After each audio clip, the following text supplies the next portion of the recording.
पंजाब के retired DGP SS Virk साहब हमारे साथ हैं, उनसे बातचीत करते हैं। जिस तरह से परसों जो घटना घटी है मोहाली बॉर्डर पर, चंडीगढ़ बॉर्डर पर जो घटना घटी है, जिस तरह से आपस में टकराव हुआ, उसको लेकर के विर्क साहब क्या सोचते हैं, क्या उनके विचार हैं, उनसे जानते हैं। विर्क साहब, जिस तरह से घटना घटी, आपने भी देखा कि परसों जो टकराव की स्थिति उत्पन्न हुई और चंडीगढ़ पुलिस के ऊपर हथियारों से वार किए गए, चंडीगढ़ पुलिस ने भी वार किए, कैसे देखते हैं आप इस पूरी घटना को? देखिए, ये एक मेरी नज़र ਦੇ ਵਿੱਚ ਨਾ ਅੰਕਿਤ ਜੀ ਇਹ ਇੱਕ ਮੰਦਭਾਗੀ ਘਟਨਾ ਹੈ। ਇਹ ਨਹੀਂ ਸੀ ਹੋਣ ਦੇਣਾ ਚਾਹੀਦਾ। ਦੇਖੋ, ਪੋਲੀਟੀਕਲ ਮੂਵਮੈਂਟਸ ਚੱਲਦੀਆਂ ਨੇ, ਪਰ ਇਹਦੇ ਅੰਦਰ ਕਦੇ ਵੀ ਇਸ ਤਰ੍ਹਾਂ ਕਲੈਸ਼ ਨਹੀਂ ਹੋਣੇ ਚਾਹੀਦੇ। ਜਿੰਨੀਆਂ ਵੀ ਇਸ ਤਰ੍ਹਾਂ ਦੇ ਪ੍ਰੋਗਰਾਮ ਪੋਲੀਟੀਕਲ ਆਕੇ ਜਾਂਦੇ ਨੇ, ਉਹਦੇ ਅੰਦਰ ਤੁਹਾਡਾ ਪਹਿਲਾਂ ਉਹਨਾਂ ਦੇ ਨਾਲ ਤਾਲਮੇਲ ਇੰਨਾ ਕੁ ਹੋਣਾ ਚਾਹੀਦਾ ਹੈ ਕਿ ਉਹ ਤੁਹਾਡੀ ਗੱਲ ਮੰਨ ਲੈਣ। ਉਸ ਤੋਂ ਬਾਅਦ ਇਲਾਵਾ ਉਸ ਤੋਂ ਤੁਹਾਨੂੰ ਆਪਣੀ ਫੋਰਸ ਇੰਨੀ ਜ਼ਿਆਦਾ ਲਾ ਕੇ ਰੱਖਣੀ ਪੈਂਦੀ ਹੈ ਔਰ ਇੰਨੀ ਕੁ ਤਿਆਰੀ ਰੱਖਣੀ ਪੈਂਦੀ ਕਿ ਤਾਂ ਕਿ ਹਾਲਾਤ ਕਿਸੇ ਵੀ ਤਰ੍ਹਾਂ ਕਾਬੂ ਤੋਂ ਬਾਹਰ ਨਾ ਹੋਣ। ਉਹਨਾਂ ਦੇ ਅੰਦਰ ਜਿਵੇਂ ਕੋੜਿਆਂ ਦੇ ਲੋਕ ਆ ਗਏ, ਤੁਹਾਨੂੰ ਉਹ ਸਾਰਾ ਕੁਝ ਪਹਿਲਾਂ ਦੇਖ ਕੇ ਪ੍ਰੀਵੈਂਟ ਕਰਨਾ ਚਾਹੀਦਾ ਸੀ। ਪਰ ਕੋਈ ਨਹੀਂ, ਇਸ ਤਰ੍ਹਾਂ ਕਈ ਵਾਰੀ ਪ੍ਰੋਬਲਮ ਆ ਜਾਂਦੀਆਂ ਨੇ ਅਚਾਨਕ, ਤੇ ਅੱਗੋਂ ਤੋਂ ਘੱਟੋ ਘੱਟ ਇਹ ਸਾਰੀ ਚੀਜ਼ ਦੇ ਉੱਤੇ ਪੂਰਾ ਧਿਆਨ ਰੱਖਣਾ, ਕਿਉਂਕਿ ਚੰਡੀਗੜ੍ਹ ਇੱਕ ਬੜਾ ਅੱਛਾ ਸ਼ਹਿਰ ਹੈ ਜਿਹਦੇ ਲਈ ਅੱਛਾ ਪੁਲਿਸਿੰਗ ਸਿਸਟਮ ਵੀ ਹੋਣਾ ਜ਼ਰੂਰੀ ਹੈ ਵੀ ਬਹੁਤ ਅੱਛਾ, ਤੇ ਉਹਨੂੰ ਉਹਨਾਂ ਕੁ ਬੀਫਅਪ ਕਰਕੇ, ਉਹਨਾਂ ਕੁ ਤਿਆਰੀ ਵਧਾ ਕੇ, ਤਾਂ ਕਿ ਇਹੋ ਜਿਹੀ ਘਟਨਾ ਦੁਬਾਰਾ ਨਾ ਹੋਵੇ, ਇਹ ਕਰਨਾ ਜ਼ਰੂਰੀ ਹੈ।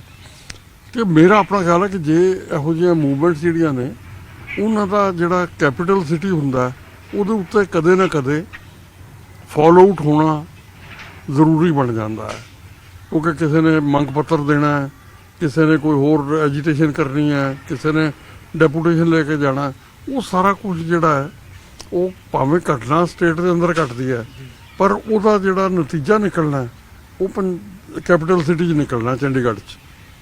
ਸੋ ਉਸ ਕਰਕੇ ਥੋੜ੍ਹੀ ਜਿਹੀ ਐਕਸਟਰਾ ਤਿਆਰੀ ਕਰ ਲੈਣੀ ਆਉਣ ਵਾਲੇ ਵਕਤ ਚੰਡੀਗढ़ पुलिस ਲਈ चंगी सिद्ध होएगी, मेरा अपना विचार है। चंडीगढ़ पुलिस को किस तरह से देखते हैं आप, क्योंकि घटना हो गई सामने, पता है कि इन लोगों ने कोई मारपीट की है, इन लोगों ने, लेकिन उसके बाद भी कहीं ना कहीं कोई गिरफ्तारी नहीं हो रही है। हालांकि पोस्टर्स लगाए जा रहे हैं, चंडीगढ़ पुलिस ने कहा कि जो दोषी हैं उनके पोस्टर्स हम जारी कर रहे हैं, कोई सूचना दे। आम आदमी के साथ अगर कोई ऐसी घटना होती है तो तुरंत गिरफ्तार करती है पुलिस। नहीं, देखिए क्या रहता है, जिस वक्त एक एजिटेशन का भाग होता है, उस समय ये कई चीज़ें होती हैं इमीडिएटली पॉसिबल नहीं होती।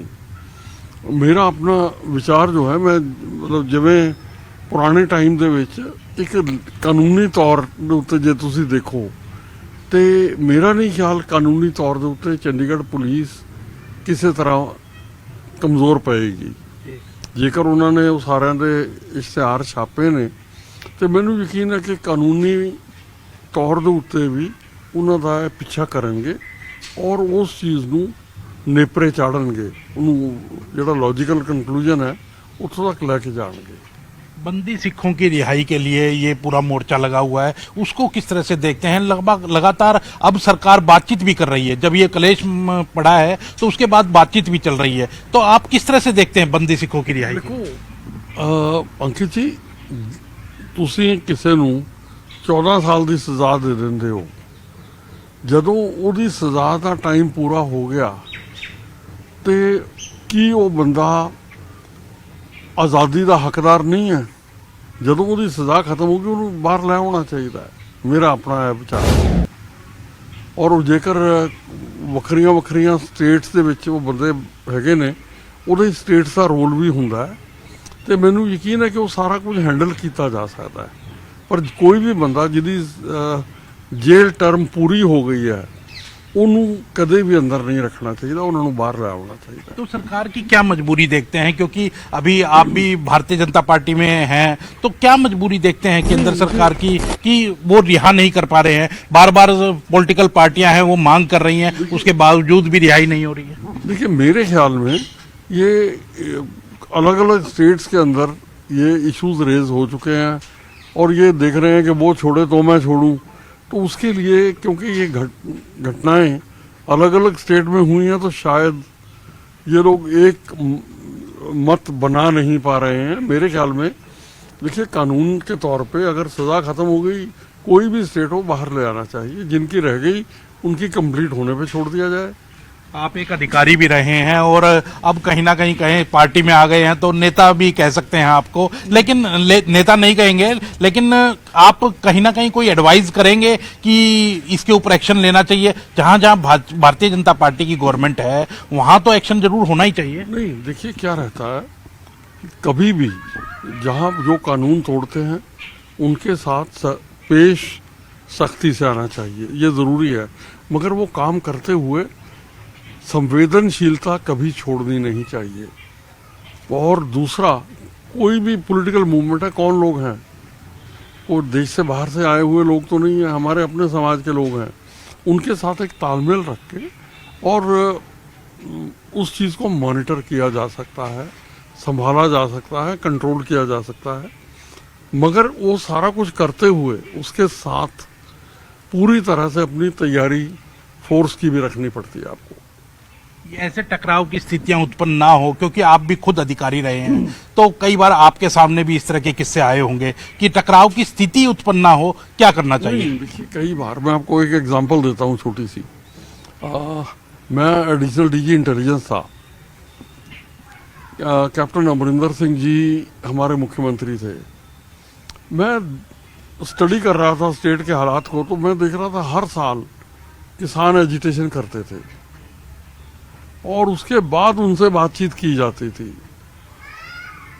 तो मैंने सोचा क्यों ना हम उनसे बातचीत का पहले से ही प्रबंध कर लें, इसके बजाय कि वो एजिटेशन करें उसके बाद हम उनको अप्रोच करें। तो हम लोग इस तरह का सिस्टम क्यों ना बना लें कि उनके साथ परमानेंट हमारा तालमेल रहे। जब वो एजिटेशन नहीं कर रहे तभी अगर कोई प्रॉब्लम है तो हमारे पास आ जाएं।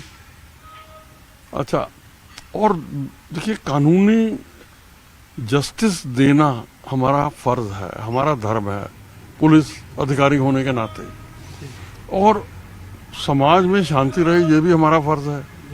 अच्छा, मैं कैप्टन साहब के पास गया, मैंने कहा सर एक बार किसानों को एजुकेशन के बाद मिलना और चीज़ है, क्यों ना हम उनकी प्रॉब्लम समझने के लिए उनके पास उनको बुलाएं। वो थोड़ी देर के बाद बोले कि क्यों नहीं, मैं उनके सिग्नेचर से चिट्ठियाँ भिजवा दिया कि अपनी प्रॉब्लम हमें भेज दीजिए। वो हमने देख के जैसे फर्टिलाइज़र, सीड्स, उसके बारे में वो हमने उसी वक्त करवा लिया। अब उसके बाद अगर फिर भी कोई प्रॉब्लम है तो एक मीटिंग बुला ली, जहाँ सीएम साहब ने पूरा एक दिन उनको दिया, उनको बता दिया कि ये आपकी प्रॉब्लम थी, इनमें से ये का हल ढूंढ लिया गया, इनके ऊपर मैंने फॉलोअप टीम्स बना दी हैं, ये और महीने 2 महीने के अंदर आपको बता दूंगा। और मैं सॉरी, ये जो हमने सिस्टम बनाया है आपसी तालमेल का, इसको हम हमेशा कंटिन्यू करेंगे। और उसके बाद इकट्ठे चाय, इकट्ठे खाना किसानों के साथ, किसान लीडरों के साथ, और शाम तक पूरा दिन उन्होंने दिया। और उसका मैं देखा जो किसान लीडरों का रिस्पांस था बहुत अच्छा था, बहुत पॉजिटिव रिस्पांस। और उसके बाद भी हम लोग ये मीटिंग बुलाते रहे। उसका नतीजा ये निकला कि 5 साल के अंदर किसानों की एक भी एजिटेशन नहीं हुई। तो मेरा अपना ये विचार है कि अगर हम थोड़ा संभल के काम करें और हर मूवमेंट जो है उसको स्टडी करके एक साथ में उस एक कम्युनिकेशन ज़रूर एस्टेब्लिश कर लें, तो मेरे ख्याल में हम इस तरह के क्लैशेस, मतलब देखिए बहुत सी चीज़ें जायज़ होती हैं, हम उनके विरोध में नहीं होते, मगर क्योंकि हम एक सरकारी मशीनरी का हिस्सा हैं हमें एक स्टैंड लेना पड़ जाता है। मगर उसमें कम से कम फ्रिक्शन हो, ये हमारी कोशिश होनी चाहिए। कहीं ना कहीं हिंदू सिख भाईचारे को बिगाड़ने की कहीं ना कहीं कोशिश हो रही है, तो उसको आप किस तरह से देखते हैं? नहीं, देखिए कभी भी ऐसा नहीं होना चाहिए। और देखिए जितना हिंदू धर्म में से सिख धर्म निकला है, और मेरे ख्याल में आज भी अगर आप किसी चाहे दिल्ली के गुरुद्वारे में जाएं, जहाँ अमृतसर जाएं, आप देखेंगे कि जहाँ पर इतने सिखों का नंबर है, वहाँ पर साथ में हिंदू भी बहुत से बड़े नंबर में वहाँ पर उनके लिए भी वो श्रद्धा स्थान है। तो मेरे विचार में मतलब कोई फर्क ना है और ना कोई इस तरह का फर्क डाल सकता है, और अगर कोई डाले तो वो ना सिर्फ समाज द्रोही उसे समझना चाहिए बल्कि राष्ट्रद्रोही भी समझना चाहिए। बिल्कुल, धन्यवाद। तो ये थे हमारे साथ पूर्व डीजीपी हैं एसएस विर्क साहब, जिन्होंने साफ तौर पर यह बताया है कि जिस तरह का कलेश हुआ उसको टाला जा सकता था और चंडीगढ़ पुलिस अपने आप में कैपेबल है, जो दोषी हैं उनके खिलाफ कार्रवाई भी करेगी। और कहीं ना कहीं सरकारों को भी ये सोचना चाहिए कि अगर कोई किसान आंदोलन कर रहे हैं या कोई भी आंदोलन कर रहा है तो उसका पहले हल कैसे निकाला जाए, और बाद में भी अगर कोई आंदोलन हो जाता है तो उसके लिए भी पूरी तैयारी के साथ मोर्चे के ऊपर जाना चाहिए, ना कि आधी अधूरी तैयारी के साथ। कैमरामैन संदीप के साथ अंकित दुधानी, न्यूज़ 18 चंडीगढ़।